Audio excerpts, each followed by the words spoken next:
Hi, I'm Jyoti Malhotra from Print, and we are here live right now to talk about the Me Too movement that has galvanized social media these last few days.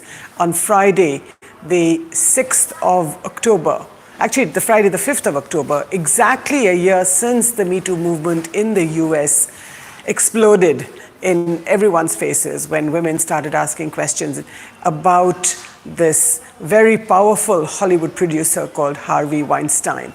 Exactly a year after that, on the 5th of October, on this last Friday, several Indian women began to ask questions, began to out their tormentors, men in powerful places who had harassed them sexually, the unwanted sexual attention, unwelcome sexual behavior, verbal, physical.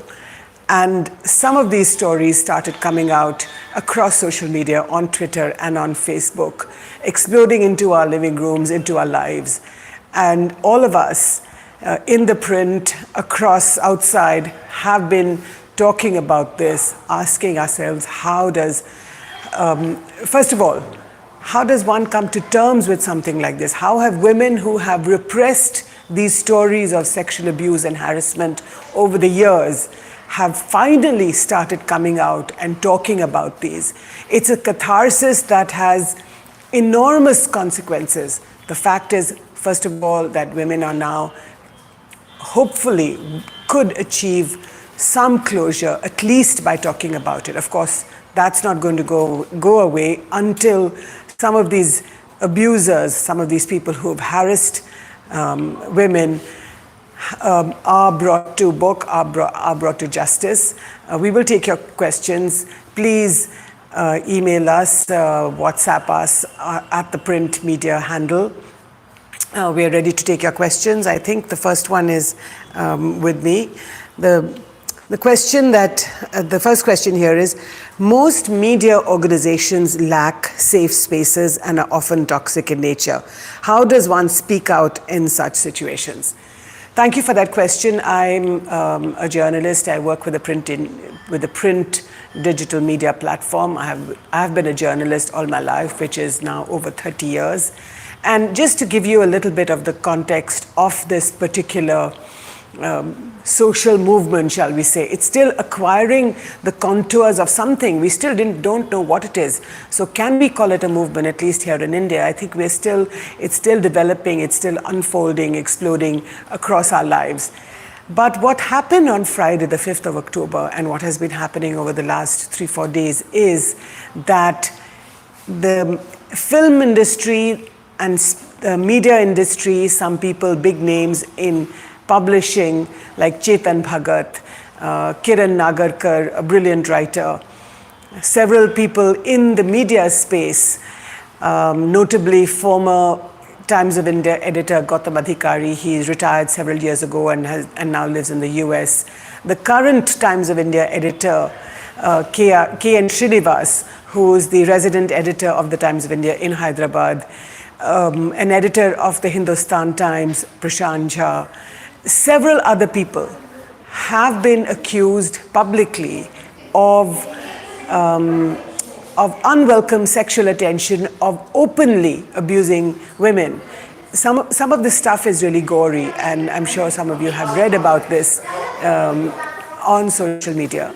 But let me just to recap this again. There have been, so what some of these women did was to take screenshots of their phones and have come out and said that we were abused, we were humiliated, and we didn't know how to deal with this. So the question that one of you has asked, and this is an anonymous question, I wish you would speak out and say your name. We're happy to take all your questions. However, it doesn't matter whether you have a name or not. But the question that you asked is, most media organizations lack safe spaces and are often toxic in nature.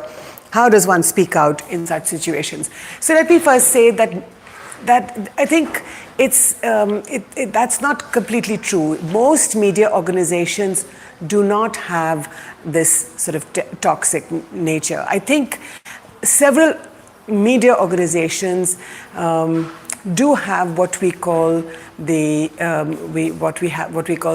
Sexual Harassment Committee, and what I mean by that is that several women inside the news organization, as well as outsiders, sit on these committees, and if anybody feels even remotely harassed in any way, whether it's verbal or definitely if there is even a hint of physical harassment, then they can bring their complaint to these committees, and then the media and then the organization will take care.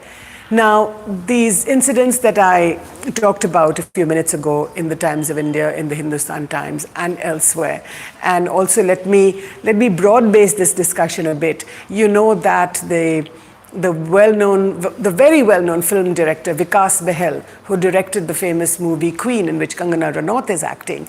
Now, he harassed a woman 3 years ago in May 2015 in a hotel room, and you probably know this. He masturbated against her, and she was first of all, she was very, very angry. When she found that he was in the room in the first place, she tried to throw him out, but he wouldn't get out. And then this very unwelcome incident takes place, and then she asks him to get out of the room. And after that, she complains about him to other people in the company, notably to his co-partner in this company at the time called Phantom Films, and she complains about Vikas Behel to Anurag Kashyap. So over 3 years, this girl who talks about her trauma again and again and again, and nobody takes any action. Until Friday, on the 5th of October, when this story exploded across India, across social media. And then this story came up again, how Vikas Behel he harassed, he sexually abused this woman. And let me tell you that over the last 24 to 48 hours, Phantom Films has shut down, and Anurag Kashyap has apologized. I'm not sure what the woman's reaction to this apology has been, but Anurag Kashyap has said that he was ill-advised, that he should have said something sooner, and that he did not. So that's been this one incident where hopefully this woman who was abused by Vikas Behel, hopefully she attains some sort of closure. So that's been the one big incident over the weekend, and we've had other incidents, like I just acknowledged, in the media world. Now, there is another question that's come up, which is, how do you respond to the argument that absent an objective arbiter in liberal democracies, such as in courts, the Me Too movement risks becoming a he said, she said race to the bottom? Now, that's a really good question. And I think this is where I'd like to say something.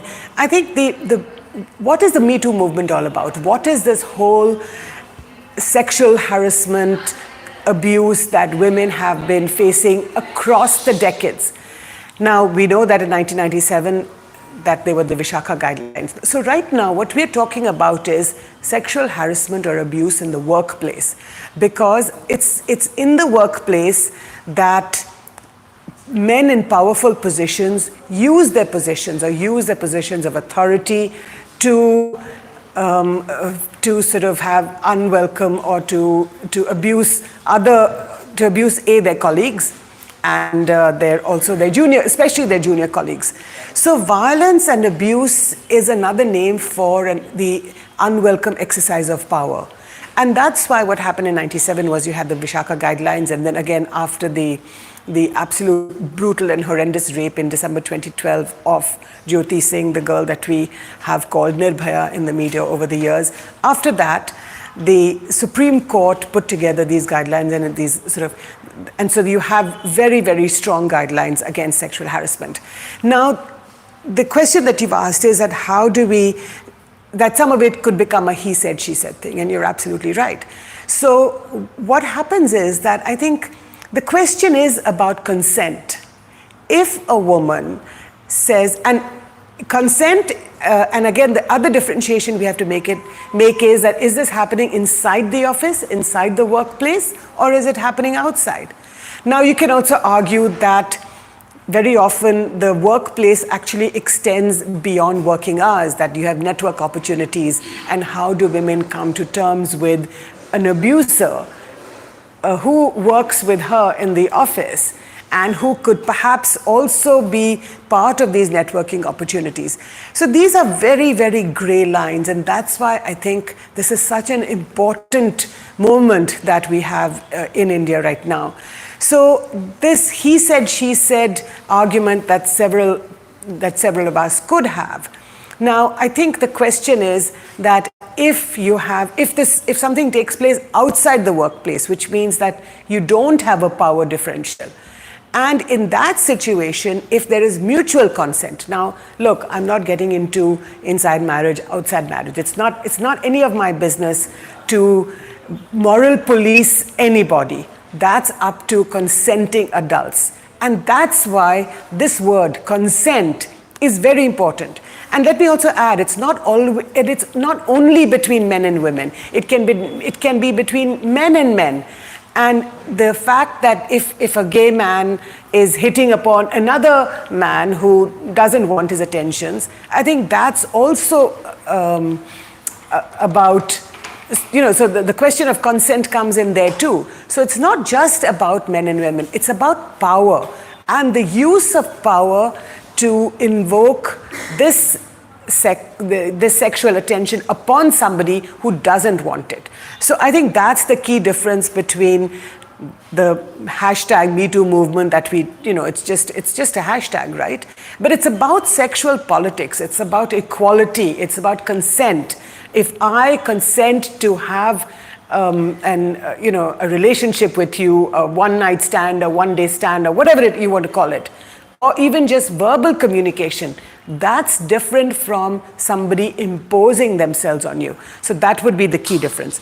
Another question that's just come up is about how do you respond to the, okay, so at times harassment doesn't come only from men but from women in power as well due to internalized misogyny, and it's harder to call that out because as women you think they would know better. How do you confront these situations? So listen, internalized misogyny is a really big word, but if you're asking me that women also invoke, if women in power, if they also invoke their power to perhaps make unwelcome remarks or impose their authority or impose their power on men. So I think you've understood, whoever's asked this question, again, I don't have a name, but I think you've understood what I'm trying to get at, which is that it's not about men or women per se. It's about the person in authority, in power, who is using her or his power. But but look around you. It's an unequal world, right? And we're learning to live in this unequal world. But what women are saying today is that mostly it's men in power. It's the traditional role of the man who works outside the house, brings the bread and butter home, but as women are coming out of their homes in demanding equality around them, not just at home, but even outside in the workplace, especially, and they're demanding the creation of safe spaces, a safe environment. And what's happening in this is that men are using or abusing their authority and their positions to make these spaces unsafe. That's what this whole Me Too movement is about. So any other questions? I'd be happy to answer them. And right, there's just another one come up by Aditya.